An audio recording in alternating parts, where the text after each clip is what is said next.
নমস্কার বন্ধুরা, info Bengal news চ্যানেলে আপনাদের প্রত্যেককে স্বাগতম জানাই। আরজিকর যে কাণ্ডটি হয়েছে সেই কাণ্ডের প্রতিবাদে প্রত্যেকেই যে তাদের প্রতিবাদ ব্যক্ত করছে তা আমরা প্রত্যেকে জানি। এখানে পিছিয়ে নেই বলিউডও। এবার বলিউডের অন্যতম জনপ্রিয় হিরো বা মুখ বলা যেতে পারে জন আব্রাহাম। তিনি কিন্তু তার একটি প্রতিক্রিয়া দেখিয়েছেন বা তিনি একটি বক্তব্য রেখেছেন। তিনি পরিষ্কার করে বলে দিয়েছেন যে পুরুষরা নিজেদের নিয়ন্ত্রণ করুন, না হলে কিন্তু আমি তাদের টুকরো টুকরো করে দেবো, এরকমই একটি হুঁশিয়ারি দিয়েছে। এবং আরজিকর কাণ্ডে ভয়ানক এই হুঁশিয়ারি জনের তরফ থেকে পাওয়া গিয়েছে। এখানে সমস্ত বিষয়টি আলোচনা করব, কি জানা গেছে, কি রয়েছে খবরটি, সমস্ত কিছুটা জানবো। অবশ্যই ভিডিওটার সঙ্গে থাকবেন। আরজিকর কাণ্ডের তীব্র নিন্দা করেছেন বলিউডের বহু অভিনেতা। এবার এই যে ঘটনা, সেই ঘটনার প্রতিবাদে গর্জে উঠলেন জন আব্রাহাম। বরাবরই নিজের স্পষ্ট মতামত রাখেন তিনি। এবার পুরুষদের টুকরো টুকরো করে দেওয়ার হুঁশিয়ারি দিয়েছেন এই অভিনেতা।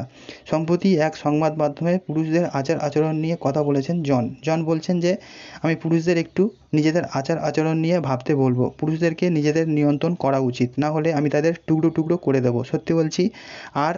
আমি ভালো পারিবারিক শিক্ষা আশা করি। এখানে মহিলাদেরকে সম্মান করে কথা বলা উচিত বা তাদেরকে সম্মান দেখিয়েই সমাজে চলা উচিত। এছাড়া মহিলাদেরকে আলাদা করে কিছুই বলার নেই, কিছুই বলতে লাগবে না। ওদের কোনো ভুল নেই। বাবা মায়ের নিজেদের ছেলেদেরকে ভালো শিক্ষা দেওয়া উচিত। এখানে নিয়ন্ত্রণ করতে বলা হয়েছে, ভালো ব্যবহার করতে বলা হয়েছে। এখানে সেটি তাদেরকে শেখানো উচিত বলেই তিনি মনে করছেন। মহিলারা আরও শক্তিশালী হয়ে উঠুক, এটাই তার দাবি। অভিনেতা এক সাক্ষাৎকারে বলেছেন যে আমাদের দেশে মহিলা, শিশু এবং পশুরা কোনোভাবেই কিন্তু সুরক্ষিত নয়। এটা খুব দুঃখজনক একটি ঘটনা। ভারতীয় পুরুষদের শেখা উচিত মহিলাদের সঙ্গে কেমন ব্যবহার করা উচিত। এটি খুব গুরুত্বপূর্ণ। প্রত্যেক মহিলার জন্য প্রত্যেক পুরুষের রক্ষকের ভূমিকা পালন করা উচিত বলে জন মনে করছেন এবং তারই একটি এরকম প্রতিক্রিয়া রয়েছে। সেই সাক্ষাৎকারেই দেশপ্রেম নিয়ে আরও কথা বলেছেন জন। তিনি বলছেন যে আমি আমার দেশকে অনেক ভালোবাসি, তাই দেশের কিছু ব্যবস্থার সমালোচনা খুব জরুরি রয়েছে। সত্যিকারের দেশপ্রেম এবং উগ্র দেশপ্রেমের মধ্যে অনেক ফারাক থাকে। মেরা ভারত মহান বললেই কিন্তু আপনি ভারতপ্রেমী হয়ে উঠতে পারবেন না।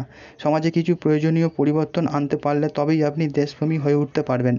দেশে ও সমাজে কিছু পরিবর্তন কিন্তু অবশ্যই আনতে হবে এবং সেটির জন্য কিন্তু আজও মেয়েরা এখনও পর্যন্ত একটি অসুরক্ষিত জায়গায় পড়ে রয়েছে এবং সমস্ত যে পুরুষ সমাজ রয়েছে তাদের কাছে একটি হুঁশিয়ারি ছুড়ে দিয়েছে জন আব্রাহাম। এবং আগামীতে এই যে বক্তব্য, সেই বক্তব্য অনুযায়ী কী প্রতিফলিত হয় ঘটনার বক্তব্য পরিপ্রেক্ষিতে, সেটি কিন্তু অবশ্যই দেখার রয়েছে। এবং জনের এই যে বক্তব্য, সেই বক্তব্য অনুযায়ী আপনি কী মনে করছেন বা তার যে বক্তব্য, সেই বক্তব্য অনুযায়ী আপনি কতটা যুক্তিযুক্ত মনে করছেন বা আপনি কতটা সাপোর্ট করেন, অবশ্যই কমেন্ট করে জানাতে পারেন। তো বন্ধু, এই ছিল আপডেট। দেখা হচ্ছে আপনার সঙ্গে পরবর্তী ভিডিওতে। সবাই খুব ভালো থাকবেন। Good bye.